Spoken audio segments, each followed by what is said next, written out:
New ইয়র্কে পুনরায় কার্যক্রম শুরু করেছে এসেনশিয়াল হোম কেয়ার। এ উপলক্ষে 2রা ফেব্রুয়ারি সোমবার দোয়া ও মোনাজাতের মাধ্যমে প্রতিষ্ঠানটির উদ্বোধন করা হয়। অনুষ্ঠানে দোয়া ও মোনাজাত পরিচালনা করেন মসজিদ মিশন সেন্টারের ইমাম মঞ্জুরুল করিম। উদ্বোধনী আয়োজনে কমিউনিটির বিশিষ্ট জন ও সংশ্লিষ্টরা উপস্থিত ছিলেন। এসেনশিয়াল হোম কেয়ারের আওতায় personal care, home health aid, housekeeping, speciality nursing এবং নিউট্রিশন মিল সার্ভিস প্রদান করা হচ্ছে।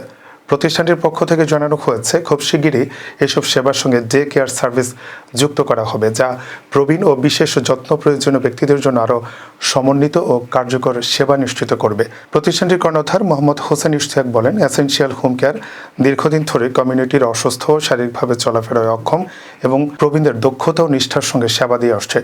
ভবিষ্যতেও মানবিক মূল্যবোধকে প্রাধান্য দিয়ে মানসম্মত সেবা অব্যাহত রাখার প্রত্যয় ব্যক্ত করেন তিনি।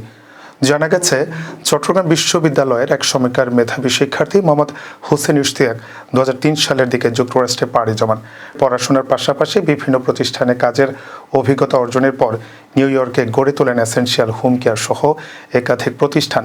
তার উদ্যোগগুলো শুধু স্বাস্থ্য সেবায় সীমাবদ্ধ নয়, একই সঙ্গে বাংলাদেশি কমিউনিটির মানুষের কর্মসংস্থান সৃষ্টিতে গুরুত্বপূর্ণ ভূমিকা রেখে চলেছে।